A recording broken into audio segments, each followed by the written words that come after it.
Hey guys, and welcome back to the Mompreneur Mentor YouTube channel. If you haven't yet, like, subscribe, and hit that bell notification. Be sure to do so if you want all things entrepreneur, e-commerce entrepreneur, digital entrepreneur, female founder, startups, dropshipping, all that good stuff. I'm covering it here on Mompreneur Mentor.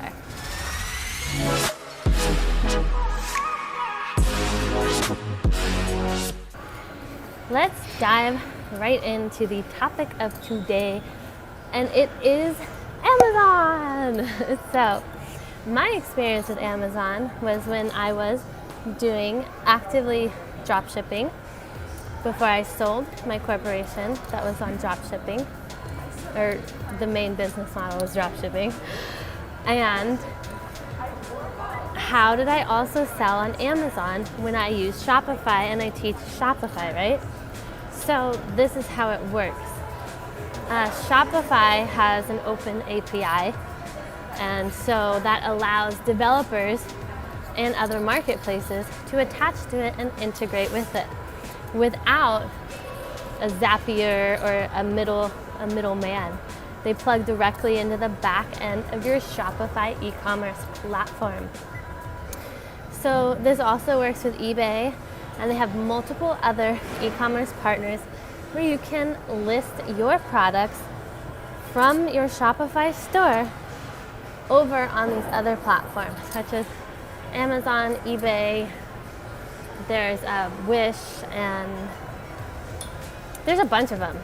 You'll see them on the left-hand side of your Shopify backend dashboard. But today I'm going to focus on Amazon. So to connect your Amazon account to your Shopify e-commerce store, first you have to create your Amazon account. So you would go to Amazon Merchant Center. I think it's like Merchant Center. We'll put the link down below. And you go there and you create an account. They usually give you a free trial. If they're not anymore, since you could be watching this in 5 years from now, and I can't predict that far into the future, they will ask you to pay a fee, a listing fee. Now this, when you are creating your Amazon account and you're like, should I just pay the flat monthly rate, which I think the current market rate is $40 a month to sell stuff on Amazon, or should I pay the $1 per listing fee? Well, it comes down to simple math, right? Are you gonna list under or over 40 products? How do you know? Well, how many products are in your Shopify store? That's all you need to know. So if you list over than 40 products, take the monthly plan. If you're gonna list under than 40 products, just take the $1 per product listing plan that's currently available. If the products prices for listing have changed, then they might change. However, this is not the only thing you're gonna have to end up paying Amazon. Amazon takes a portion of all of your sales, which is why products from Amazon actually cost more than products in stores. In fact, a lot of successful Amazon merchants find the top selling items on Amazon, and then they just go and buy them in bulk at Walmart. So you would need like a lot of capital, whereas dropshipping, you don't need capital and you don't have to buy inventory. And they'll send them over to Amazon fulfillment services and filled by Amazon FBA warehouses and have them stored. But then they have to pay for storage, which we don't want to do, which is why we dropship. So the other option is not paying for storage, but then you're not in the buy box for Amazon. You don't get, Prime members don't see your product first, right? So I don't really recommend going to big box stores and buying, say one of the best selling things is car fresheners, okay? And say you can buy them for 25 cents at Walmart, and you can sell on Amazon for $2.50 a piece, right? If you do FBA, you can offer the free shipping on Prime, but if you don't, then you still have to pay to ship it to them, and you're not gonna get in the buy box, and you don't even know if the people wanting to buy air fresheners will see your deal compared to all the other people selling air fresheners, because you're not doing fulfillment with Amazon. So, what is the moral of that story? If you're drop shipping, don't expect to sell all your stuff immediately right away, because in the algorithm of Amazon, your listings will appear near the bottom if they're not being fulfilled by Amazon warehouses, and the shipping won't arrive in 2 days. But if you're drop shipping and you can get products there to people in 2 days, more power to you. So when you create your Amazon account, they're going to be really strict. So some of the pros and cons, I would say, you get all the traffic is the pros, but the cons are you're going to take a cut. It's usually like 30 or something % of your price. So you have to increase your prices to sell on Amazon. That's what I did. I always sold at MSRP, which is the market price, not the lowest MAPS price. MAPS is the minimum allowed price for MAPS manufacturers, which is what I teach. I teach going into MAPS, so you don't have to worry about price competition and price wars in your market. So sell higher on Amazon. You'll still get people buying the product because they trust Amazon, but they don't really know that you're the one drop shipping it to them.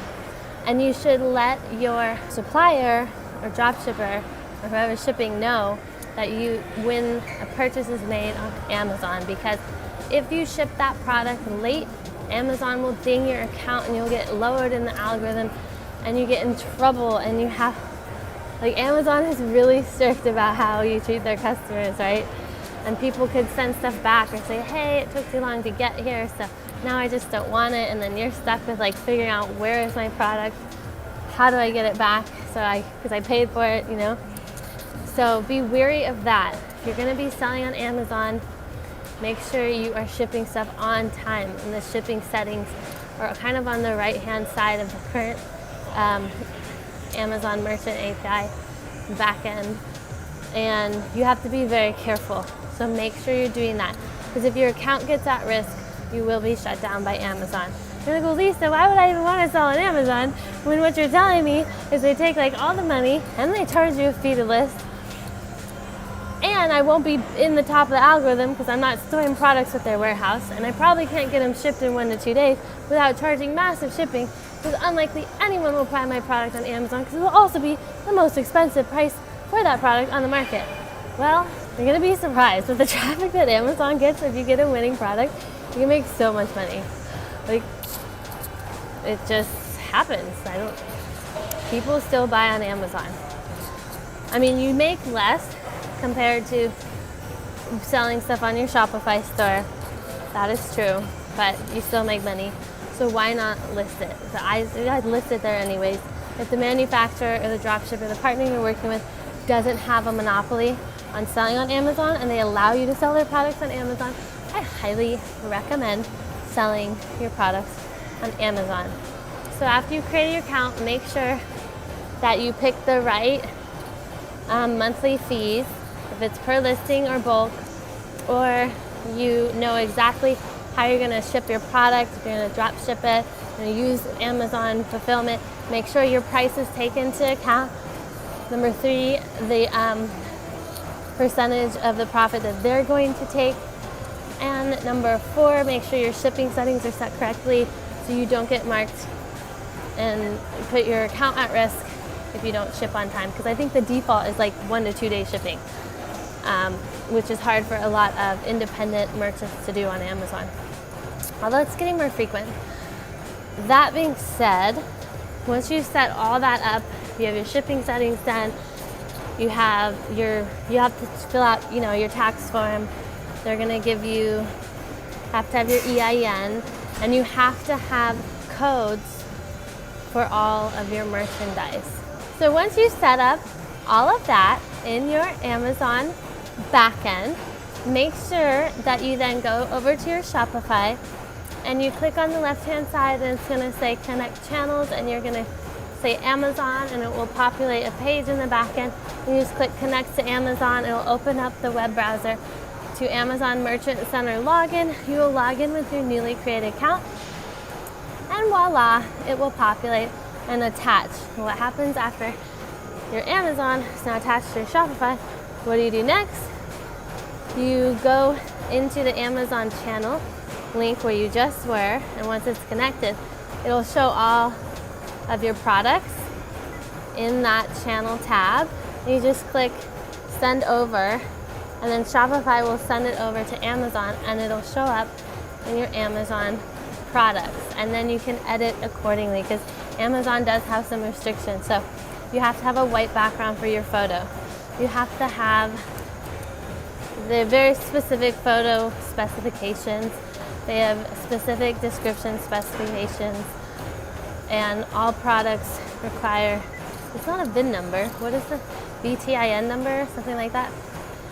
Can't remember, I know what it is, but anyway, so just merge them right over, and from that point on, the Amazon and Shopify connection will remain stable. So it'll auto-populate your inventory and everything from your Shopify store.